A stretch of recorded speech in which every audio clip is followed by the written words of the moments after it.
2주 전에 말씀을 제가 전해서 기억이 나실지 모르겠어요. 다윗이 그의 인생 가운데 밑바닥으로 내려갑니다. 저 밑으로 계속해서 바닥으로 치게 됩니다. 그때 그가 잊어버렸던 하나님을 다시 기억하고 하나님을 찾게 되죠. 말라버린 기도가, 잊어버렸던 기도가 회복되는 역사가 다윗에게 임하게 되죠. 그래서 1절 말씀이 시작되는데 1절을 보세요. 그러므로 다윗이 그곳을 떠나 어디로 도망가게 되죠? 아둘람 굴로 도망하게 됩니다. 여기까지만 읽어야 돼요. 자, 그림을 보여주시면 아둘람 굴이 이런 모습이라고 합니다. 아둘람 굴로 추정되는 굴의 모습이 여러분 생각하실 때 이런 곳으로 지금 다윗이 피신했구나 생각하시면 됩니다. 자, 그리고 이곳에서 시편 57편의 말씀과 시편 142편을 다윗이 이곳에서 쓰고 난 이후에 펼쳐지는 이야기가 오늘 본문의 1절에서 뒷부분을 한번 읽어보실까요? 한번 보여주시면은 시작. 그의 형제와 아버지의 온 집이 듣고 그리로 내려가서 그에게 이르렀고, 그러니까 이제 그 형제들과 아버지가 이제 몰려들게 되고 2절에 보니까 환난당한 모든 자, 빚진 모든 자, 마음이 원통한 자, 몇 명이 다윗에게 몰려들게 되냐면 따라합시다. 400명이 이제 몰려들게 되는 것은 시편 57편과 142편이 있은 뒤에 어느 정도 시간이 흐른 뒤에 이제 상황이라고 말씀을 드렸습니다. 기억나시나요? 자, 다윗은 분명히 어느 정도 시간을 이 아둘람 동굴에서 보냈을 것입니다. 자, 그곳은 하나님을 만나는 곳입니다. 하나님을 독대하는 시간이었습니다. 그리고 그 시간으로 인하여 다윗은 영적으로 완전하게 회복된다고 말씀을 드렸어요. 특별히 다윗이 기도한 내용을 한번 보세요. 시편 142편 4절에 오른쪽을 살펴보소서. 나를 아는 이도 없고 나의 피난처도 없고 내 영혼을 돌보는 이도 없나이다. 정말 그는 다윗은 혼자 있었습니다. 지금 400명이 몰려들기 이전에 다윗이 홀로 하나님 앞에서 기도하는 내용입니다. 7절을 보세요. 내 영혼을 옥에서 이끌어내사 주의 이름을 감사하게 하소서. 주께서 나에게 갚아주시리니. 노란 글씨 읽어봅시다. 시작. 의인들이 나를 두루리이다. 아멘. 4절에서 지금 다윗이 뭐라고 기도해요? 하나님, 제 곁에 아무도 없나이다. 하나님, 저는 외롭습니다. 저를 홀로 두지 마시고 이제는 뭐라고 기도해요? 7절에서 의인들이 나를 두르게 될 것입니다. 이런 기대와 함께 시편 142편의 기도가 마무리되게 되는 것입니다.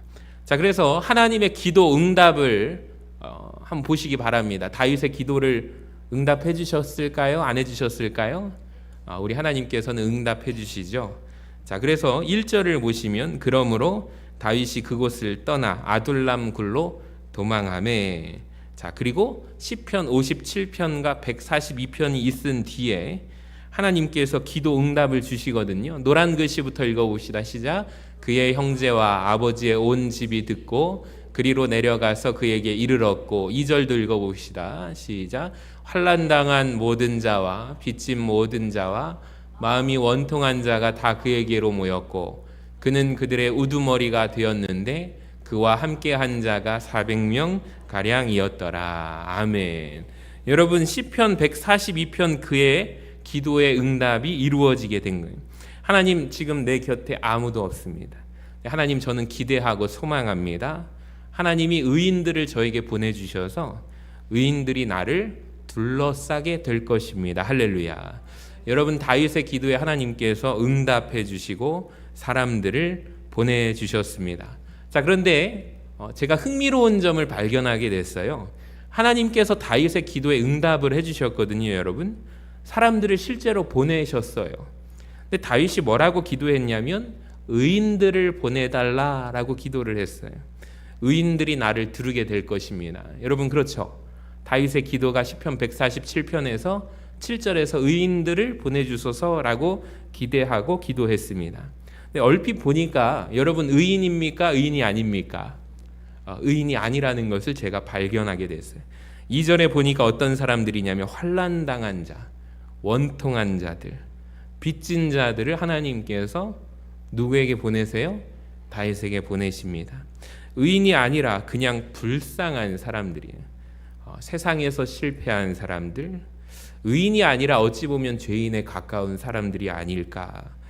제가 이 말씀을 묵상하면서 깨닫고 놀라면서 묵상하게 되었습니다. 하나님은 참 재미있으신 분 같아요. 다윗은 외롭다고 하나님 저에게 좋은 사람들을 보내주셔서 이것이 다윗의 기도 제목이거든요. 의인들을 하나님께서 나에게 보내주시면 나를 그들이 둘러싸게 될 것이다 라고 기대하면서 소망하고 기도했는데 하나님이 사람을 보내시기는 보내셨어요. 그런데 정확히 말하면 그들은 의인이 아니었습니다. 상상해 보세요. 여러분 아둘람굴에 다윗이 홀로 있을 때 어느 날부터 1명, 2명 사람이 몰려들기 시작하고 찾아오는데 얼마나 반가울까요? 다윗이 기도하고 난 이후에 사람들이 홀로 있는 다윗에게 찾아옵니다. 근데 어떻게 왔냐고 대화를 하면서 물어보니까 세상에서 사업하다가 잘 된 것이 아니라 쫄딱 망해가지고 왔다는 거예요. 뭐 하다 왔냐고 하면은 빚쟁이들이 나를 쫓아와서 지금 피해서 도망 왔다고 하는 거예요. 집 뺏겨서 억울해서 찾아왔다는 거예요. 그러니까 누구든 그 아둘람굴에 찾아오자마자 눈물부터 흘리는 거예요. 원통하다고, 서운하다고, 속상하다고. 다윗이 옆에서 눈물 닦아줬겠죠. 그러니까 보니까 다 환난당한 자예요. 원통한 자들이에요. 빚진 자들이에요. 나도 힘든데 나보다 더 힘든 사람들이 몰려들기 시작하는 거예요. 여러분 그렇다면 이 아둘람 동굴의 분위기를 한번 생각해 보시기 바랍니다. 상상을 해보세요. 그곳에 있는 사람들이 기뻐하는 모습보다 원통하고 빚지고 환난당한 자. 그럼 그 사람들 마음에 가득한 게 뭘까요? 사람은 마음에 있는 것을 내뱉는 존재입니다. 자, 그렇다면 그 동굴의 분위기가 우리는 어떠할지 생각해 볼 수가 있어요.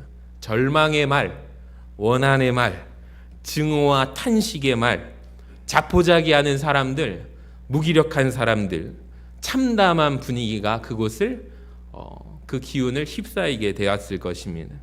하나님이 고르고 골라서 이런 사람들만 보내셨어요. 제가 근데 이 부분을 말씀을 묵상하면서 참 은혜가 되는 거예요. 다윗 입장에서는 분명히 좋은 사람들을 기대했어요. 그렇죠? 의인들이 나를 두를 것을 기대했어요. 좋은 사람들을 하나님 만나게 해주세요. 기도했습니다.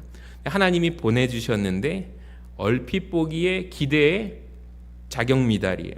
여러분 잘 보세요.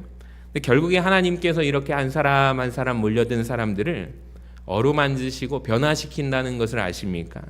그러니까 이 앞으로 400명이 다윗 왕국의 역사의 주역들이 됩니다.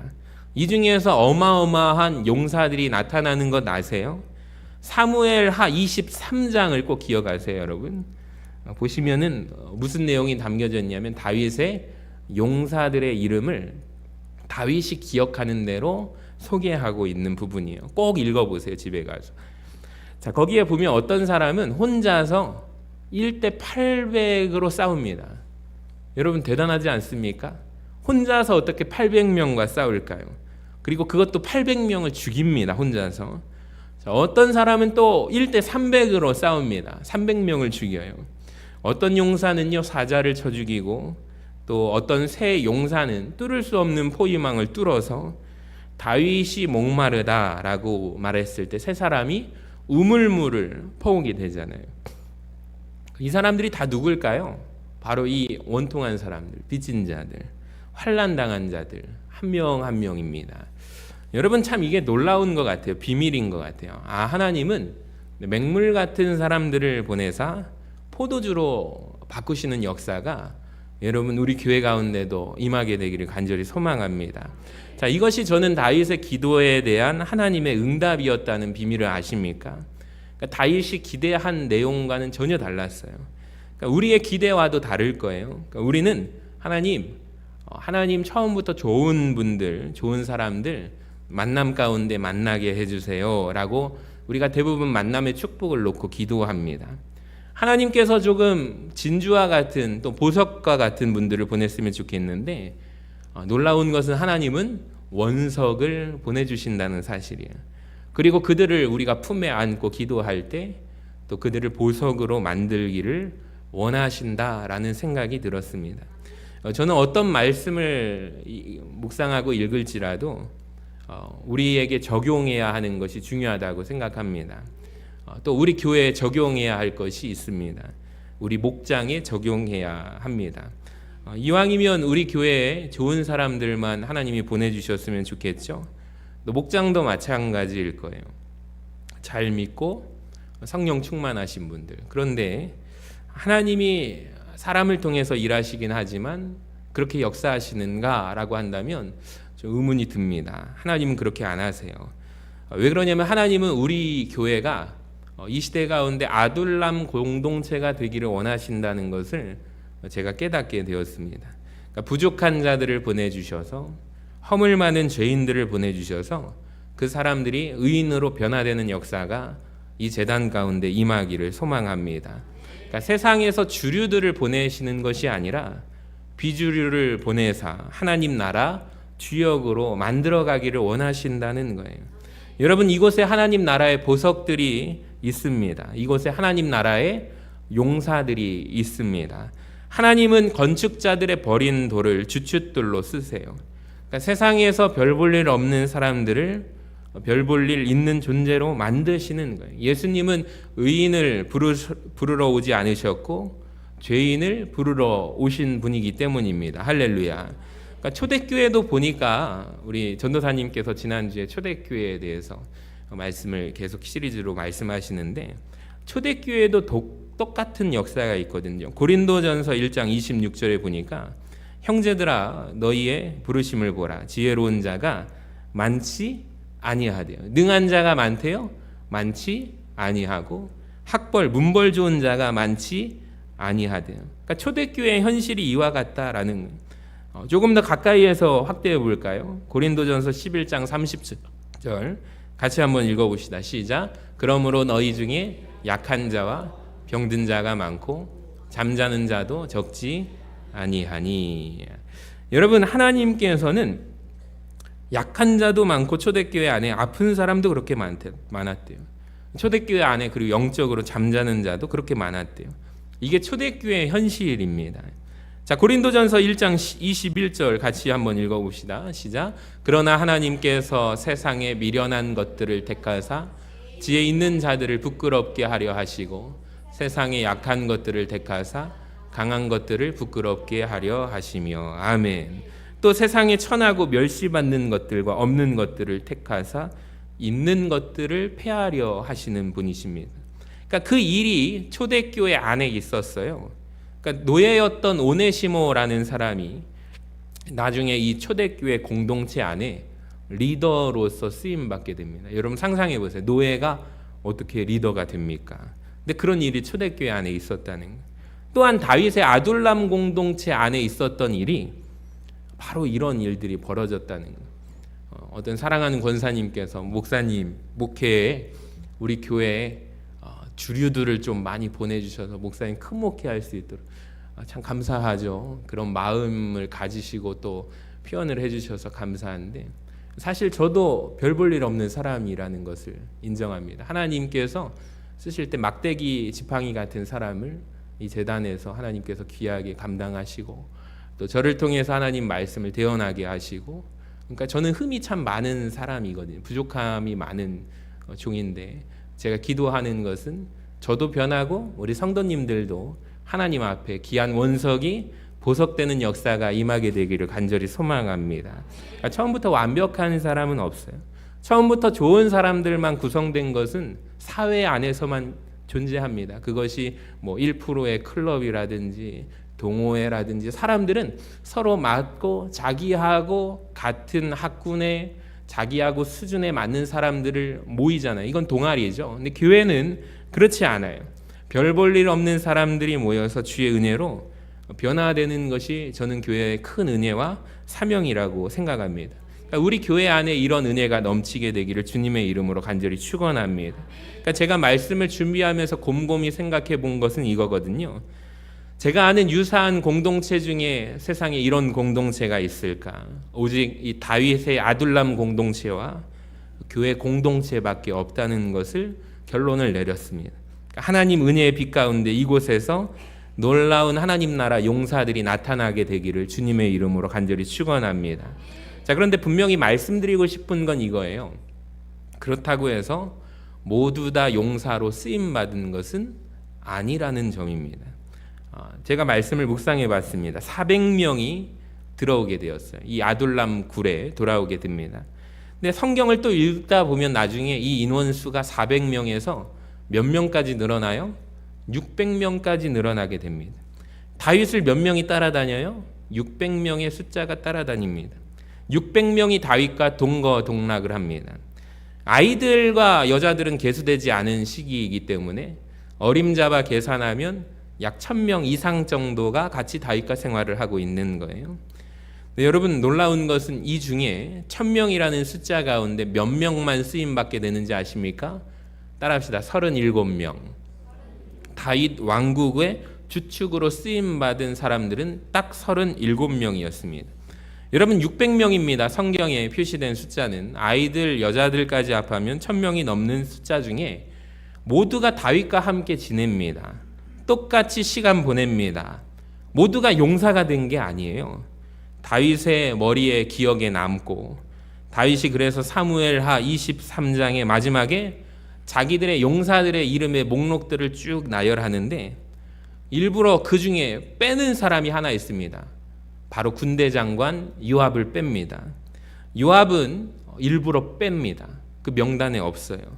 자기가 기억하는 사람 37명의 목록을 쓰는데 사실은 정확히 말한다면 600명이었죠. 다 똑같은 상황이었습니다. 이 사람들이 아둘람굴을 찾아오게 된 것은 첫 번째 생존 때문에 찾아온 거예요. 살고 싶어서 온 사람들입니다. 환난당하고 원통하고 빚져가지고 갈 데 없어서 살기 위해서 생존하고자 온 사람들입니다. 그러니까 모두가 비슷한 일을 경험한 자들이에요. 다윗처럼 똑같이 그런 경험을 했던 사람들입니다. 근데 나중에 그들 중에서 37명만 나중에 다윗 왕국의 중추적인 리더의 역할을 감당하고 누구는 계속해서 그 무리로서 남았다는 것을 아십니까? 다시 말씀드리지만 적용이 중요합니다. 우리 교회에 적용해 봅시다. 우리 교회 등록하실 때, 우리 교회 찾아올 때 성도들을 보면은 어떻게 오셨어요? 라고 물어봤을 때 사실 비슷한 처지 환경에서 찾아옵니다. 갈급해서 오신 분들이 있습니다. 은혜 받고 싶어서 오신 분들이 있어요. 영적으로 살고 싶어서 오신 분들이 있어요. 자신을 위해서 기도해 주시던 어머니가 부모님이 돌아가시거나 이제 그 기도가 끊어졌다고 느꼈을 때 내가 기도해야지, 내가 교회 가야겠다라고 하신 분들이 우리 교회에 최근 등록하신 분들 중에 상당수가 있습니다. 살고 싶어서 오신, 영적으로 살아가고 싶어서 오신 거예요. 근데 똑같습니다. 시간이 지나고 우리 성도들과 함께 똑같은 말씀을 듣고 똑같이 신앙생활을 합니다. 근데 이 중에서도 용사와 같이 리더로 성장하는 사람들이 있고 그대로 머물러 계시는 분들도 있습니다. 여러분 아둘람 동굴에서 모두가 같이 생활을 하는데 누구는 다윗 왕국의 주역이 됩니다. 누구는 이름 없는 무리 그저 백성으로 살아가게 됩니다. 그러니까 오늘 이 말씀을 통해서 들으면서 여러분 우리가 이 말씀이 나를 향해서 들려져야 합니다. 여러분 똑같은 이유로 왔습니다. 근데 시간이 지나면 누구는 이 교회에 기둥과 같은 존재로 쓰임받게 된다고요. 근데 누구는 계속해서 비주류예요. 그리고 누구는 계속해서 무리 속에 숨어서 수군됩니다. 여러분 살기 위해서 이 교회 오지 않으셨습니까? 근데 왜 숨어서 수군되십니까? 여기까지 오셔가지고 왜 수군되십니까? 교회 안에 들어왔으면 이제는 여러분 변화되어야 하는 것 아닙니까? 이젠 내가 하나님 나라의 주역으로 쓰임받아야 하는 것 아닙니까? 그러니까 우리 안에 거룩한 욕심이 좀 생겨나기를 소망합니다. 내가 하나님 나라 주역이 되어야 하겠구나. 그러니까 다시 말씀드립니다. 아둘람 동굴에 온 사람은 400명이었다고요. 처음에 생존하기 위해서, 살기 위해서 찾아왔다고요. 근데 나중에 이 사람들 가운데 37명은 다윗 왕국을 위해서 세우는 리더로 쓰임받게 됩니다. 근데 누구는 계속해서 근근히 살아갑니다. 여러분, 어마어마한 차이라고 안 느껴지십니까? 어떤 사람이 되고 싶으십니까? 갈급했는데 은혜 받는 것으로 만족하시겠습니까?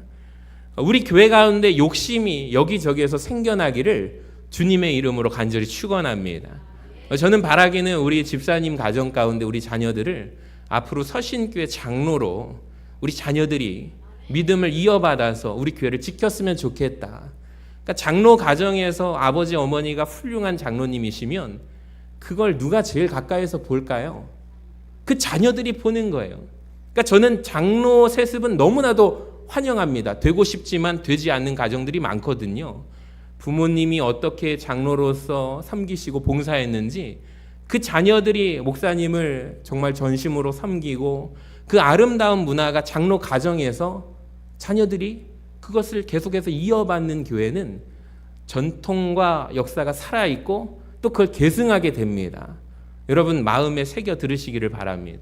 어머니가 권사님이시고 어머니가 집사님이셨는데 정말 주방에서 헌신하시면서 우리 어머니 손에 고무장갑을 끼시면서 주방에 그 봉사 아무도 안 하는 자리에 우리 집사님이셨지만 그 눈물의 기도가 그 자녀들을 목회자로 또 그 눈물의 기도가 그 자녀들이 장로로 그렇게 되는 역사가 교회의 귀한 일꾼들이 세워지게 되는 거예요.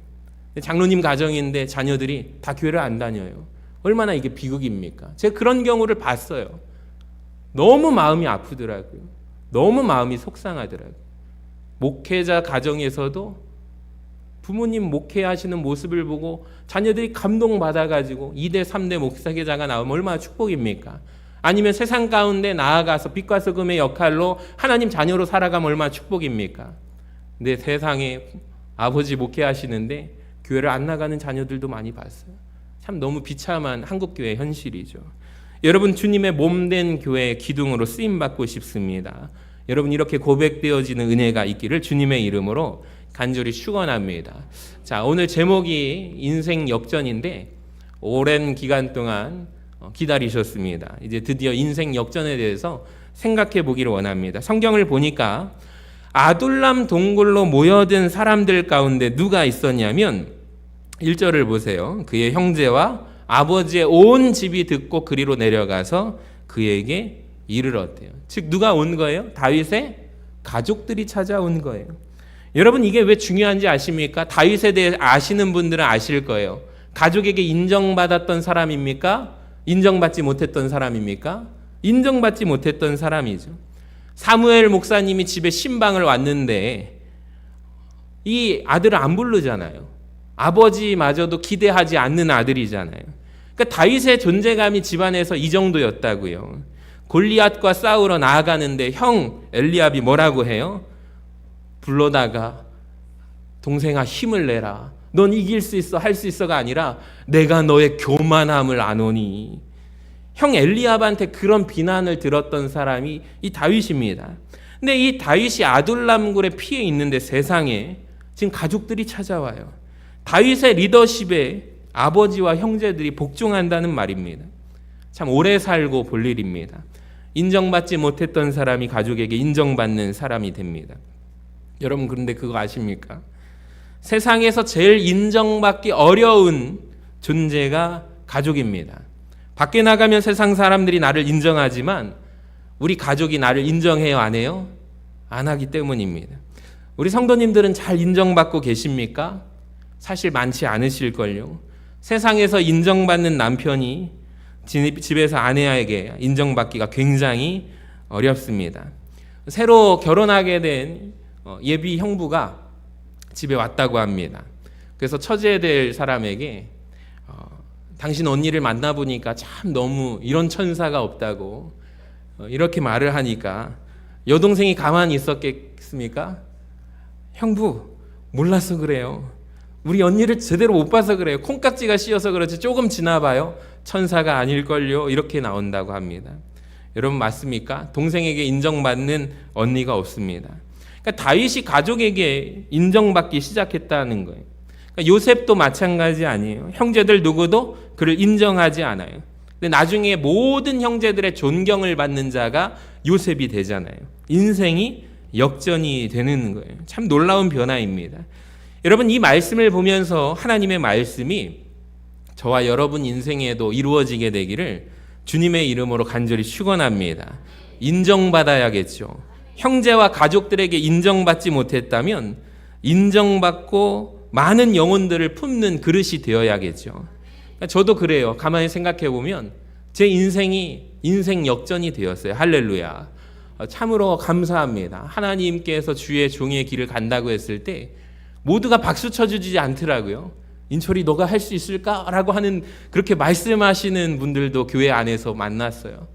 또 누군가는 축복을 해주시지만 대다수의 분위기가 네가 목사님이 된다고 깜짝 놀라더라고요. 어떤 분들은 축하해 주시기도 했는데 참 보니까 참 저도 인생 역전이 된 것 같습니다.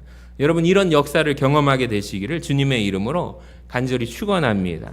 그러니까 주의 손에 있는 거예요. 다윗이 이렇게 될 줄 누가 알았겠습니까? 다윗이 인정받는 존재가 되었습니다. 근데 저는 여기에서 비교해 보고 싶은 게 다윗이 이끄는 공동체하고 사울 왕이 이끄는 공동체를 한번 살펴보았으면 좋겠습니다. 사울 공동체는 어떤 공동체였는가? 사무엘상 14장 52절 같이 한번 읽어봅시다. 시작. 사울이 사는 날 동안에 블레셋 사람과 큰 싸움이 있었으므로 사울이 힘센 사람이나 용감한 사람을 보면 그들을 불러 모았더라. 사울 공동체와 다윗 공동체는 전혀 달라요. 완전히 달라요. 사울 공동체는 아무나 못 들어갑니다. 힘세야 하고 엘리트여야 들어갑니다. 싸움 잘해야 합니다. 키도 커야 돼요. 운동신경 좋아야 되고 무능하면 못 들어갑니다. 근데 다윗 공동체를 생각해 보니까 너무 은혜가 되는 거예요. 환난당한 자, 빚진 자, 마음이 원통한 자들. 그러니까 쉽게 말하면 사울은 절대로 받아들이지 않을 사람들이 다윗에게는 다 모였다 이 말이죠. 그러니까 객관적으로 드는 질문이 이것입니다. 여러분 어떤 공동체에 가야 성공할 확률이 넘칠까요? 상식적으로 사울 있는 공동체가 아닙니까? 유능한 사람, 싸움 잘하는 힘센 자, 능력 있는 자. 바로 이게 사울 공동체잖아요. 근데 두 공동체가 완전히 대비되는 공동체예요. 근데 놀라운 것은 시간이 지나면서 어느 공동체가 이겨요? 사울 공동체가 아닌 다윗 아둘람 공동체가 이긴다는 것입니다. 여러분 세상적으로 말도 안 되는 것이죠. 근데 다윗 공동체가 이깁니다. 차이가 뭘까요? 구성원 한 사람 한 사람 능력치를 보면 차이가 나는데 왜 다윗이 이길까요? 저는 여기에서 리더의 차이를 보고 싶습니다. 리더 때문입니다. 그러니까 좋은 구성원들을 가지고 있는데 사울은 하나님이 떠난 리더입니다. 여러분 인정하십니까? 근데 공동체 구성원이 형편이 없는데 다윗이 하나님과 함께하는 리더잖아요. 여러분 누가 이깁니까? 하나님이 함께하시는 리더가 승리하게 됨을, 그 공동체가 이기게 됨을 믿으시기를 바랍니다. 그래서 따라합시다. 리더가 중요하다. 우리 당회가 결의한 게 이겁니다. 리더가 중요하다. 한 사람의 목자가 세워지기까지 정말 리더가 중요하구나. 기도하는 공동체, 기도하는 리더가 있음을 믿으시기를 바랍니다.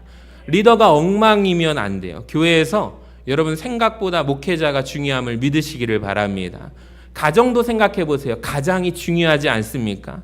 목장도 마찬가지입니다. 여러분이 생각하는 것보다 훨씬 더 목자의 역할이 중요하거든요. 그러니까 리더의 역할에 있다는 것은 그만큼 무서운 거고 중요하기 때문입니다. 집안의 가장의 역할이 얼마나 중요한지 아세요?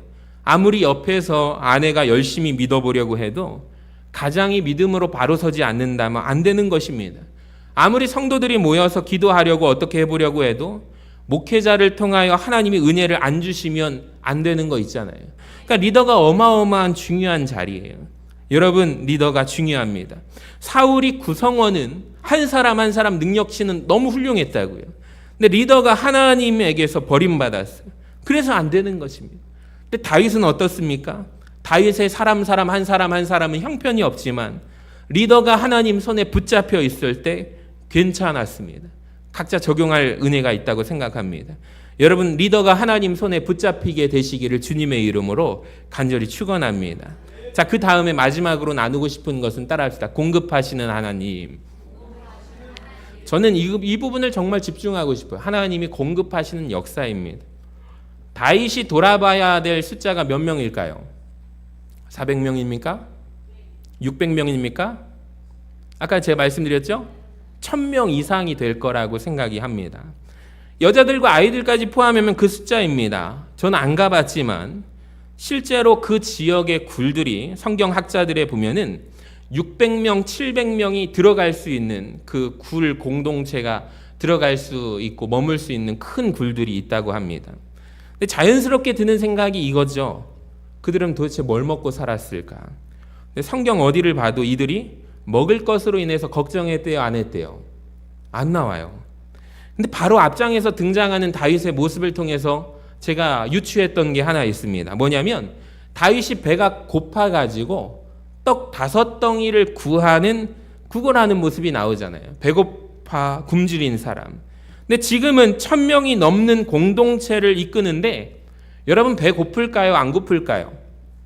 똑같잖아요. 배고프다고 했던 사람. 근데 먹을 것을 걱정하지 않습니다. 왜 그럴까요? 저는 이유는 하나라고 생각합니다. 누가 먹이시고 누가 입히시죠? 하나님이 먹이시고 하나님이 입히심을 믿으시기를 바랍니다. 그러니까 다윗이 하나님을 놓쳤을 때 주변에 아는 사람도 없어요. 먹을 것도 없어요. 근데 다시 하나님을 찾는 다윗의 모습 속에 그에게 하나님께서 사람들을 보내주시고 먹을 것도 풍성해졌다라는 것입니다. 제가 우리 교회를 위하여 기도할 때마다 이 기도를 꼭 마지막에 합니다. 하나님, 우리 전주 서신교회 따라합시다. 영권과 인권과 물권을 주소서. 할렐루야. 여러분, 우리가 구하시기를 바랍니다. 여러분 교회와 가정을 위해서 하나님, 우리 가정에 우리 자녀들에게 영권을 주소서. 할렐루야. 인권을 주소서. 물권을 주소서. 메마르지 않는 하나님께서 기름진 이 땅에 귀한 복된 재물들의 풍성함을 주셔서 우리가 나눠주는 사람이 되어서 하나님 나라를 세워가게 하여 주시옵소서. 여러분 기도하시기를 바랍니다. 그러니까 기도할 때 하나님께서 이 세 가지를 놓고 기도할 때 풀어주시는 역사가 임하게 될 줄로 믿습니다. 그래서 하나님의 임재가 교회 안에 임해야 되는 거예요. 여러분 가정도 마찬가지, 여러분 인생도 마찬가지. 하나님을 붙잡으시면 하나님이 사람도 풀어주시고 물질도 풀어주실 줄로 믿습니다. 우리 12분의 리더들을 항존직을 선출을 해서 사람이 뽑은 것 같지만 아닙니다. 하나님께서 저는 선택해 주시고 인준해 주신 건 줄로 믿습니다. 하나님께서 세워주신 이 분들을 하나님 나라의 일을 감당하실 텐데 한 가지 한 과목씩 매주마다 지금 기도하면서 주제를 가지고 나누고 있어요. 사실 부족할 수도 있지만 이 교육을 통하여 이분들의 시야가 넓어지게 되기를 원합니다. 제가 믿는 게 하나 있어요. 리더를 통해서 여러분 영향을 받는다는 걸 아십니까? 그러니까 여러분을 통해서 이인철 목사가 어떻게 복음을 전하는지 사실 제일 영향을 받는 분들이 여러분입니다. 할렐루야. 저는 바라기는 우리 성도님들이 뜨거워졌으면 좋겠어요. 우리 기장교회가 사회 참여와 사회 개혁을 위해서 앞장섰던 민주화 운동을 했을 때부터 모두가 외면할 때 참 사회 참여 민중을 위해서 했던 교회지만 시간이 지나면서 차디차게 식어버렸어요. 그러니까 저는 성령으로 뜨겁게 불타오르기를 원합니다. 그래서 우리가 뜨겁게 기도하고 여러분이 어디 공동체에 가든지 뜨겁게 신앙에 대해서 내가 사랑하는 예수에 대해서 간증하기를 원합니다. 저 멀리 화석화된 신앙이 아니라 정말로 이 시대 가운데 복음의 불을 지르는 우리 여러분들 되시기를 바랍니다. 그렇기 때문에 저 역시도 늘 날마다 이 제단에 하나님 저에게 성령의 불을 내려주셔서 우리 성도들에게 불을 지를 수 있도록 인도하여 주시고 우리 성도들이 가는 곳곳마다 차갑게 식어버린 신앙이 아니라 정말로 뜨거운 신앙인으로 우리 세상 곳곳에 흔들어 깨우는 잠들어 있는 영혼들을 깨우는 우리 전주 서신교회가 되기를 원합니다. 그래서 여러분 신앙이 정말 아뜨거 신앙으로 바꿔지기를 원하고 주님과 함께 성령의 충만함으로 성령의 불을 받는 오늘 이 시간 되기를 원합니다. 하나님께 기도하실 때 예수로 말미암아 이 인생의 모든 문제가 해결받게 됨을 믿으시기를 바랍니다.